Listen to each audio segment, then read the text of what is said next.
Bonjour et bienvenue dans le Kick Parade 84. Salut Swan. Bonjour Erwan, bonjour à toutes et à tous. Merci pour vos nombreux commentaires la semaine dernière. Vous avez vu qu'il y a les créateurs de Spark Riders 3000 qui ont réagi. Merci à eux et merci d'avoir regardé la vidéo. J'ai été au jeu de Vichy la semaine dernière. Tu connais ? Alors, deux noms, je n'ai jamais eu la chance d'y aller, mais je crois que pour toi c'était un rendez-vous régulier. Et oui, en plus, cette année, ils ont séparé le week-end pro du week-end public, donc on était vraiment tranquille, on pouvait s'asseoir à toutes les tables. Et donc on vous prépare une émission avec Mathieu, parce que j'y étais avec Mathieu du Troll Savant. On va vous faire un petit débrief de ce qu'on a joué. On a joué à beaucoup de jeux, et on va vous présenter ce qu'on a préféré. C'est des jeux qui vont jusqu'au mois de novembre, certains jusqu'au mois de mars 2023. Donc si vous voulez vraiment avoir une petite vue sur les prochaines sorties jeux, ne loupez pas cette émission. On la sortira courant octobre, première quinzaine d'octobre normalement. Revenons à nos moutons. Le top 10 de la semaine, plus quelques nouveautés. On va commencer comme d'habitude par la 10e place avec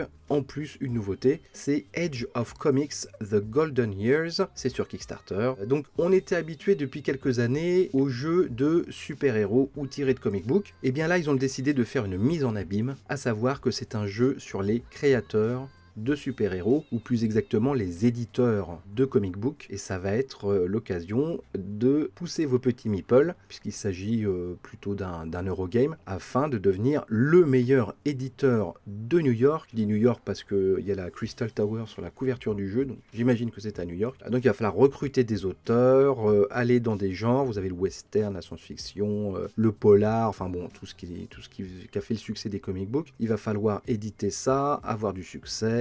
Voilà, c'est une gestion d'édition de comic book. Je trouve que c'est une très bonne idée. Il y a une VF. Après, il faut voir comment ça fonctionne. Le jeu est plutôt typé 50s au niveau du design. Je trouve que c'est Totalement. une belle idée. On dirait un vieux jeu. Tu ressors du grenier, quoi. De toute façon, c'est ça, c'est qu'ils veulent montrer cet âge d'or, donc effectivement l'âge d'or du comics, même si aujourd'hui on estime que c'est revenu en fait sur le devant de la scène. Il faut savoir que c'est quand même un média qui a connu une grosse période de crise durant les années 90-2000, qui est revenu justement avec les licences au cinéma, même s'il y a toute une partie des comic books en fait qui ont été un peu invisibilisés et dont on entend finalement assez peu parler outre-Atlantique. Mais donc du coup, voilà, cet âge d'or, c'est les années 50, c'est l'émergence du comics à la fois comme outil de propagande, mais aussi comme œuvre de perversion pour la jeunesse, comme disaient les associations de l'époque. Donc non, moi je trouve que c'est plutôt bien vu de partir sur ce style-là, et puis ça permet de traiter d'un sujet qu'en ce moment on voit assez régulièrement, mais avec un retour aux sources. Donc moi je valide ce style. Et j'aime beaucoup les petites tuiles qui représentent les comic books. C'est des petites tuiles avec des couvertures factices. Et donc, il y en a plein, tu peux faire des petits tas avec. C'est presque un objet de collection en soi, ces petites tuiles de comic book là, qu'il y a dans le jeu. Je trouve ça très agréable. Donc après, il faut voir comment ça tourne, évidemment. Mais je trouve que le jeu fait envie, en tout cas. Et en plus, ils font dessus, il y a un truc qui est essentiel pour celles et ceux qui font des jeux de plateau. Ils te montrent une vidéo sur comment on range la boîte. Ouais, et ça des fois, c'est plus que nécessaire. C'est bien. Mais on fera peut-être ça, nous aussi, mais dans le sens inverse, que c'est toi qui avais donné l'idée de faire des petites vidéos sur comment installer un jeu. Donc il y aura peut-être une nouvelle série de vidéos sur Troll Savant. Voilà. Le jeu en est à 84 000 €, 1539 contributeurs, il reste 25 jours, donc il a de quoi vraiment monter, il a un gros potentiel. Ce sont des Italiens qui font ça, pas des Américains. 9e place, c'est Sagrada Artisan qui a gagné une place cette semaine. Il en est à 142 000 €, 1603 contributeurs, c'est sa dernière semaine. Je m'attendais à un peu plus, je t'avoue. Parce que c'est quand même un titre qui avait bien marché. Bon, c'est pas mal, 1600 contributeurs. Après, est-ce qu'il cumule pas une certaine forme d'overdose à la fois entre alors je crois que c'est pas du roll and write, c'est du legacy. Voilà, il y a du legacy et puis il y a du roll and write sur le jeu. Donc voilà, c'est quand même deux genres qu'on a vu quand même pas mal exploiter ces dernières années. Bon après, et ça reste une extension, c'est pas un jeu à part entière. Je trouve que pour une extension, ça va. Mais effectivement, on dit 1603 contributeurs, c'est pas énorme, surtout pour un jeu qui a eu un succès comme Sagrada. Après, la proposition est pas inintéressante, bien qu'on puisse s'interroger sur la pertinence de transformer ce genre de jeu en legacy, surtout quand on voit le prix de la boîte de remise à jour, qui est quand même qui est le prix presque d'un nouveau jeu, quoi. Ouais, ça coûte ça c'est un peu trop. Ouais.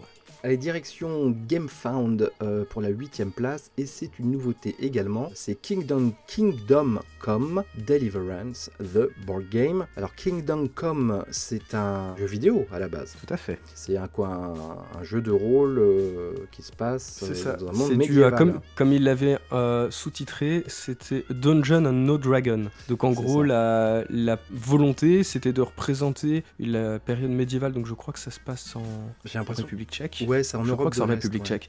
Je sais plus si c'était Slovaquie ou République tchèque. Bref. En tout cas, voilà, l'idée c'était d'être le plus proche historiquement de la véracité. Donc je sais qu'il y avait eu plein de vidéos à l'époque pour expliquer. Par exemple, il y a des carottes dans le jeu et les carottes sont jaunes parce que en fait à l'époque les carottes de ce côté-là n'étaient pas encore orange comme on les trouve aujourd'hui. Donc il y avait cette volonté de véracité. Du côté, tu pouvais mettre une armure lourde, mais par contre quand tu mettais une armure lourde, t'avançais à 2 mètres heure et puis tu voyais juste à travers un petit bandeau pour les yeux et donc du coup tu perds toute ta vision périphérique, etc. T'avais une vraie volonté une volonté immersive en tout cas dans le jeu vidéo, et c'était cette particularité-là qui a fait la renommée du titre, qui, il me semble, sauf erreur de ma part, qui était aussi un jeu vidéo en financement participatif, si je ne m'abuse. Alors, moi je suis quand même étonné parce qu'effectivement ils appuient vachement sur le côté réaliste.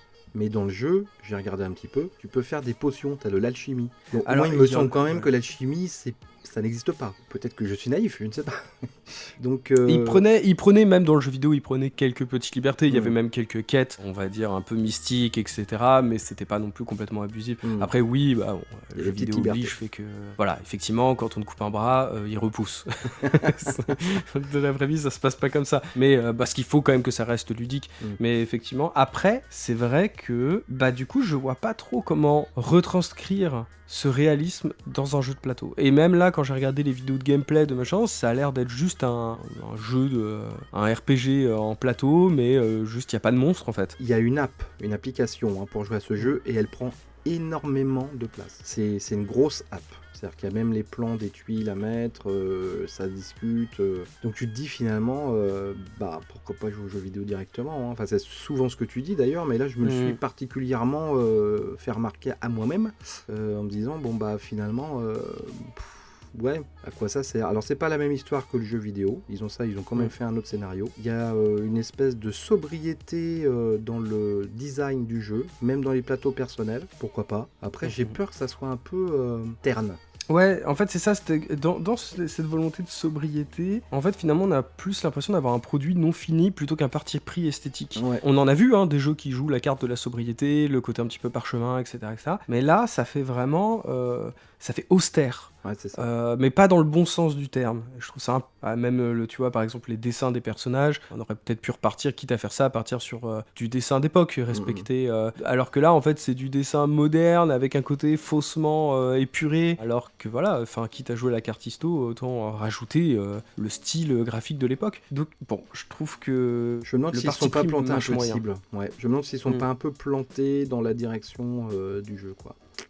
Mais pour moi le pire c'est les tuiles. Les tuiles, on a vraiment l'impression que on dirait de la BD fait par ordinateur avec de l'ombrage un peu trop poussif, alors que c'est pareil, pourquoi pas avoir joué le côté parchemin, carte, ou même ouais, je comprends pas trop le délire. Et puis surtout les prix en fait, entre la version standees et la version figurine, etc. Enfin il y a plein de questionnements par rapport à cette gamme de prix. Je l'ai vu beaucoup remonter sur les différents sites, avec des gens qui disent mais en fait les prix on comprend pas trop d'où ils sortent, comment ils justifient, qu'est-ce qu'on paye exactement d'une version à l'autre, voilà. Donc c'est vrai que c'est un jeu qui en plus est pas donné. Ouais, les premiers retours sur ceux qui ont testé le proto disaient que c'était un petit peu redondant, c'est-à-dire que tu discutes, tu te bats ou des portes, tu discutes, enfin voilà. Donc bon, il y a des questionnements sur le jeu. Mais en plus, en fait, ce qui est assez particulier, c'est que c'est des questionnements qu'on peut aussi avoir légitimement sur le jeu vidéo, qui est en soi pas une mauvaise proposition, parce qu'il y avait ce côté,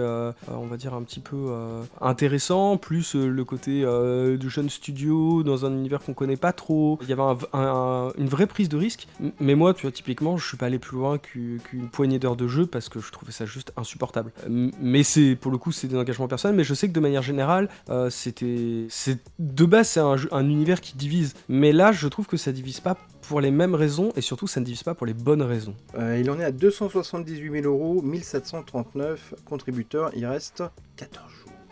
On passe au suivant, et c'est également une nouveauté. 7ème position, c'est Dungeon Universalis New Challenge. Alors, c'est une extension de Dungeon Universalis que je ne connais pas bien. C'est un dungeon d'aventure. Et là aussi, c'est assez... comment dire, ça joue la carte de la sobriété et surtout du vintage. Ils insistent beaucoup sur c'est mieux que Donjons et Dragons. Oui, enfin, sauf qu'à Donjons et Dragons, justement, ils sont au fil des années, ils ont réussi à sortir du j'ouvre une porte, je tape un monstre, je trouve un trésor. Ce que je reprochais aussi, ce que je reproche souvent aux dungeon crawlers de jeux de plateau, justement, c'est que souvent ils sortent pas de ça, quoi. Donc à voir si ils offrent quelque chose de différent, mais quand ils disent old fashion dungeon crawler, bah pour moi un old fashion dungeon crawler c'est ça, quoi. Et, est-ce qu'on n'est pas passé un peu à autre chose? Après, le matériel est pléthorique. Donc je pense que tu en as pour des mois et des mois de jeu, parce que ce sont des grosses campagnes. Donc je pense que au niveau de, on va dire, du temps de jeu, tu as ce qu'il faut, quoi. Tu en as pour ton argent. Après, est-ce que c'est pas un peu pareil, redondant, je ne sais pas. Et puis la direction artistique, moi aussi, c'est comme Kingdom Come, hein, j'ai un gros problème, quoi. Enfin, en 2022, faire ça, c'est un peu chaud, quoi. T'as l'impression de voir un jeu des années 80. Alors, je sais bien que c'est fait exprès, quoi, mais bon. Bah, le problème, c'est qu'il faut pas non plus complètement fantasmer le début des années 80. Je comprends le côté Madeleine de Proust, mieux que personne. Mais c'est vrai que il y a nostalgie et nostalgie. Bah ouais, bah tu vois. Et c'est vrai que, même, tu vois, tu parlais du matériel pléthorique. Alors, c'est un sujet qu'on a maintes et maintes fois évoqué et que sûrement on évoquera encore à l'avenir. Mais est-ce que aujourd'hui, compte tenu de la situation économique, compte tenu de ce qu'on sait maintenant sur l'écologie, etc., est-ce que c'est encore pertinent de sortir un jeu qui fait 15 boîtes avec des figurines, du machin, du plastique, les tokens, enfin, aujourd'hui, beaucoup d'éditeurs de jeux ont trouvé des alternatives, essaient d'être un peu plus éco-friendly, essaient de faire un peu des efforts par rapport à ça. Oui, puis ça leur coûte aussi très cher parce que la matière première a augmenté. Il n'y a pas que l'écologie. Ils sont pas tous... Enfin, tu vois ce que je veux dire. Ils font non, pas bien tout ça sûr. pour l'écologie. Mais bon, là, c'est vrai que le côté ouais, mais bon, les années 80, 90, le jeu de plateau, ça vous manque, on vous refait la même chose. Alors que, il y a aussi une évolution, et des fois, l'évolution, elle est positive. Bah ouais. Et c'est vrai que là, on a un peu l'impression enfin, comme tu le dis, de faire un bond en arrière, quoi. Il est super bien noté. Hein. Je veux dire, il y a bien sûr, des mais je n'en critiques doute pas. dithyrambiques sur le jeu, donc ça se trouve, c'est hyper cool. Hein. Et puis en même temps, c'est vrai que quand t'as lâché 350 balles dans un jeu, tu as souvent tendance à dire que le jeu est exceptionnel. Bon voilà, écoute, moi je trouve ça un peu daté, mais je pense qu'il y a des... Dans le genre, il y a des trucs bien sûr, cool. Après, il y a bien pire aussi, c'est pas un mauvais projet, sûr, la campagne est pas inintéressante, il y a quand même un univers qui lui est propre. On retrouve évidemment des influences, mais il a aussi sa propre ambiance. Et bon, voilà, les cartes, le machin, moi, rien que de voir ça me rappelle un peu Sword and Sorcery, que j'avais bien aimé à l'époque, mais que aujourd'hui, je me verrais pas du tout relancer un Sword and Sorcery avec ses cartes, avec de multiples icônes qu'il faut aller rechercher à droite, à gauche, etc. Non, mais tu vois, après, j'imagine qu'il y a un public, mais... Oui, sûrement. Non, mais dans le style vintage, mais qui avait été un peu repensé, t'avais Escape the Dark Castle. Tout à fait. Qui était sorti en boutique, qui était vraiment, alors là, pour le coup, hyper classique. C'est un dungeon crawler avec des illustrations un peu 80s, mais ils avaient foutu ça en noir et blanc, ils l'avaient stylisé. Enfin, voilà, ils avaient quand même repensé le truc. Là, c'est pas trop le cas, quoi. Ouais, j'ai l'impression. D'ailleurs, j'ai plus l'impression de voir un truc des années 90 que 80, très personnellement. C'est vrai. Alors, on passe au suivant. 6ème position, Forsaken, qui a fait un grand bond en avant. Je crois qu'il a gagné 4 places. Qui pour moi était logique, ça aurait dû être sa place naturelle. Je l'aurais même vu plus haut. C'est le premier jeu réalisé par Game Trace, donc le fournisseur de rangement pour les autres éditeurs normalement. Donc là, c'est leur premier jeu. Gros jeu narratif dans un monde western spaghetti spatial. On l'a évoqué, ça fait la 3e fois qu'on l'évoque. C'est sa dernière semaine, donc on en parlera plus la semaine prochaine. 378 000 €, 2410 contributeurs, donc il reste 6 jours. Très beau jeu. Moi, je trouve que c'est un très très beau jeu. Je pense que je pense que c'est cool. Enfin, je le sens bien. Après, c'est beaucoup de texte, pas de traduction en français. Donc voilà. Mais je pense que ça doit être assez rigolo à faire. Voilà. Si ça fonctionne bien au niveau mécanique, ça peut vraiment être un beau voyage, quoi. Oui, c'est clair que de toute façon, il nous avait fait de l'œil dès la première fois qu'on l'avait évoqué. Hein. C'est vrai que c'est un projet qui a de la gueule. Maintenant, on verra un peu peu quel sera son avenir. Peut-être une traduction française si le jeu marche vraiment bien. C'est chaud. Hein. Et puis peut-être voir parce qu'à la base c'est des mecs qui font des inserts et poursuivre l'aventure dans le jeu de plateau plus classique. C'est tout le malheur qu'on leur souhaite en tout cas. Allez, 5e position, Necromold qui a gagné 2 places. Donc c'est ce jeu de combat où tu vas mouler tes monstres en pâte à modeler puis que tu vas massacrer sur le plateau littéralement. Là, je pense que ça tu peux y jouer avec tes gamins. Ça, franchement, ça pour éduquer ton enfant au dungeon crawler ou au jeu d'aventure, je trouve que c'est pas une mauvaise idée quoi. Il en est à 448 000 €, 2726 contributeurs, il reste 13 jours, donc c'est un vrai succès. Hein. Et c'est une extension, hein, c'est un jeu qui existait déjà. Et d'ailleurs, mea culpa, tu avais raison, puisque ma compagne a regardé l'émission la semaine dernière, et elle m'a dit « Non, mais aujourd'hui, la pâte à modeler, ça sèche plus, il y a des nouveaux composants, machin, etc. » Exactement. Donc voilà. Il y a la pâte à rêve et tout ça, là, ça sèche plus. Voilà, donc voilà, je me suis fait gronder. Sachez que, voilà, a priori, il ne devrait pas y avoir de problème avec la pâte à modeler comme je pouvais l'évoquer. Ils ont quand même éduqué n'importe quoi, ils ont quand même étudié le truc. Allez, passons. 4e place, et c'est Lying Pirates, qui a une hype de fou. Je le vois de plus en plus dans les discussions, Lying Pirates. Donc ce jeu de pirates qui payait pas de mine au début, enfin c'est un petit jeu, tu vois, et qui en est à 268 000 €, 3343 contributeurs et à 6 jours. Alors est-ce que c'est de la com, ou est-ce que vraiment les gens qui l'ont essayé ont trouvé ça mortel et qu'ils ont super bien fait leur campagne parce qu'ils ont su ajouter des choses et cultiver, on va dire, le désir? Je pense que c'est un mélange de tout ça. Mais en tout cas, c'est vrai. Il y a ça, je pense qu'il y a les traductions allemandes et françaises. En plus, je crois qu'il y a eu italien et espagnol, je crois. Ouais. Donc bon, déjà rien que ça. C'est-à-dire que la France et l'Allemagne sont les 2 plus gros marchés du jeu de société en Europe, donc c'est sûr que ça aide. C'est pour ça qu'il y a autant de VF. Enfin, même si vous trouvez peut-être qu'il n'y a pas assez de VF dans les jeux de Kickstarter, mais il y en a quand même. C'est pas pour rien. C'est parce que je crois même qu'on est passé devant les Allemands au niveau marché.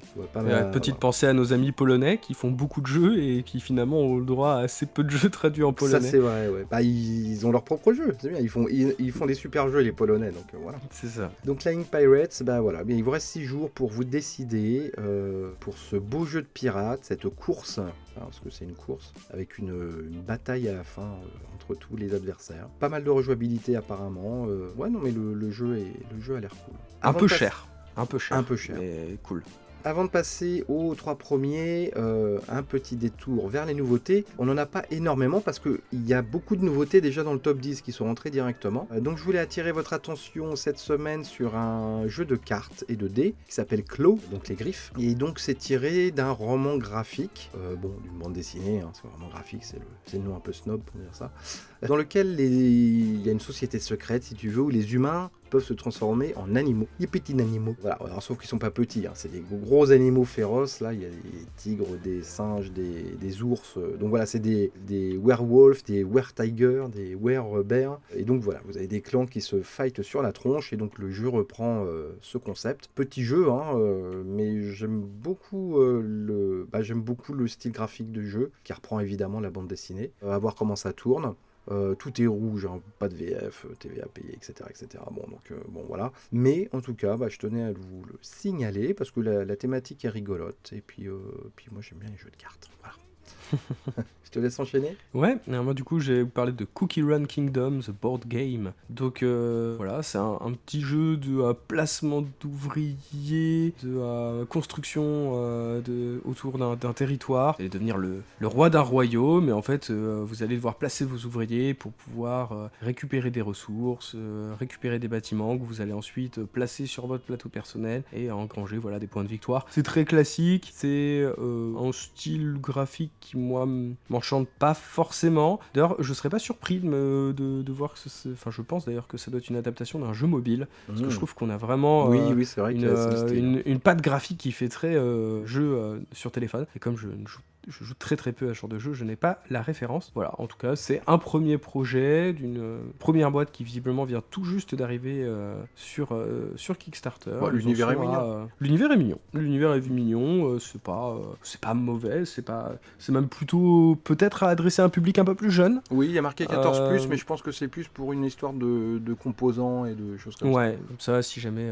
ça a l'air assez un enfant familial. de 13 ans s'étouffe avec un... C'est ça. Ils peuvent le confondre avec un gâteau. C'est ça. comme ça s'appelle cookie. Mais bon, voilà, bon, pour l'instant, il y a 500 contributeurs, mais il reste 27 jours, donc Oui, peut-être qu'on le reverra d'ici là. et puis 500, Après, c'est pas si il y mal, a hein, juste, en 2 jours. il y a quand même juste toujours un truc qui m'inquiète sur ce genre de projet, c'est quand il disait que l'objectif était de 1000 $. Ouais, Voilà, ouais, on est d'accord, on est d'accord. n'importe quoi.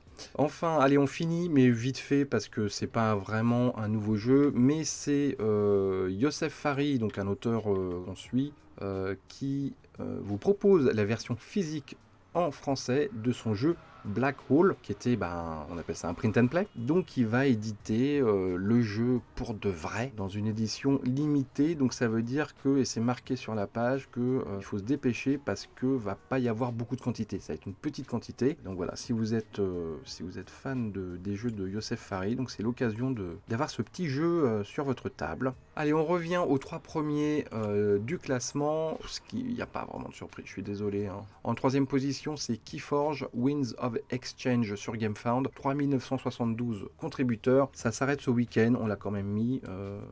L'émission arrive samedi, je crois que ça se finit dimanche soir ou lundi matin. 762 000 euros, camarades. 762 000 euros. Est-ce que c'est pas le retour triomphal de Keyforge? Est-ce que FFG n'est pas en train de se mordre les doigts d'avoir lâché leur licence? En tout cas, ce qui est sûr, c'est que il y avait une véritable attente sur ce jeu-là. Donc maintenant, on se posait la question de pourquoi ça se vendait pas bien, pourquoi FFG a décidé de lâcher la licence, et d'un autre côté, là, de voir les gens répondre présents de manière aussi unanime sur le jeu-là, enfin sur ce jeu-là. Après, ouais, c'est vrai que ça serait intéressant. Mais de toute façon, j'ai un peu l'impression que il y a eu un petit peu des changements de stratégie chez FFG ces derniers mois, dernières années. Pas toujours pour le plus pertinent, mais bon. Ils disent qu'ils sont un peu pilotés par Asmodée aussi, hein, FFG. C'est ça. Voilà, et donc ils ont perdu déjà les jeux de figurines Star Wars, que ça soit Légion ou X-Wing. Ils font du bon boulot sur le jeu de cartes du Seigneur des Anneaux. Voilà. C'est important. D'ailleurs, j'ai vu qu'ils lançaient la campagne de la communauté de l'anneau, là. Ouais, c'est la prochaine à sortir. sortir. Je sais pas quand est-ce que ça sort en français. Bientôt. Mais Bientôt. j'ai même pas fini la campagne d'Angmar, moi. Parce qu'ils sont tellement violents, les scénarios. Tellement violents. Mais j'adore. Voilà, bref. 2e position, The Fox Experiment, le jeu surprise. Pour moi, c'est une vraie surprise vu la thématique. Apprends à apprivoiser les renards. 450 000 euros, 5354 contributeurs. C'est pareil, dernière semaine, on le verra pas la semaine prochaine. Gros carton, donc je pense que l'autrice, là, c'est l'autrice de Wingspan. Là, elle s'est vraiment forgé une réputation parce que 2 jeux avec une thématique originale comme ça qui cartonne, je pense qu'elle est, elle est tranquille. Ses prochains jeux vont être très attendu. Et enfin, number 1, c'est Merchant Cove qui reprend sa place parce que Dune a arrêté sa campagne à plus d'1 million de dollars, Dune. Oui. D'ailleurs, on l'a pas dit parce que comme c'était une campagne express, on l'a évoqué que la semaine dernière, mais il y a eu 2 extensions dessus. Il y a les guildes spatiales et puis je sais plus quoi. Il y a eu 2 add-ons et il a fini à plus d'1 million de dollars. Tu vois, comme quoi, coming or not, malgré leur escroquerie, on peut pas appeler ça autrement, de frais de port. Voilà, ça marche quand même. En tout cas, Merchant Cove a repris sa place, en tout cas pour 5 jours, parce que ça s'arrête la semaine prochaine, vers des gros bouleversements la semaine prochaine. 547 000 euros, 6195 contributeurs, énorme succès, VF. J'ai vu qu'ils avaient rajouté un petit module qui s'appelle Beasts of the Bay, qui sera un mini-jeu dans le jeu, parce que c'est un peu la spécialité de la baie des marchands, évidemment, qui sera tous les joueurs pourront y accéder, c'est un plateau à part où vous allez pouvoir, de ce que j'ai compris vaguement, sauver des aventuriers de monstres dans la mer, et voilà, ça va faire une petite course en plus pour les points entre les adversaires. Et ben voilà. Écoute, on a fait le tour, c'était assez court, mais bon, voilà, des nouveautés de la semaine et du top 10. Un grand merci de nous avoir suivis. Si vous ne connaissez pas encore cette émission, si vous découvrez cette émission, n'hésitez pas à faire un tour sur la chaîne Le Troll Savant et de vous abonner, pourquoi pas. N'hésitez pas à mettre un pouce si ça vous a plu. N'hésitez pas à commenter les jeux qui vous font de l'œil, pas sur, pour cette semaine. Écoute Swan, on se dit à la semaine prochaine. Oui, à la semaine prochaine. Et au fait, merci d'avoir donné la victoire à Dune sur Star Wars. Erwan a voulu cacher l'information jusqu'au bout, mais nous avons bien lu vos commentaires et nous avons vu que, hormis Erwan, personne n'avait voté pour Star Wars. Donc, je demande aux fans de Star Wars de se réveiller. Ah, et d'ailleurs, tu as insulté Star Trek. Et sache que ça se perd. Il y aura vengeance. Très bien, c'est noté. Bon allez, ciao tout le monde. Ciao.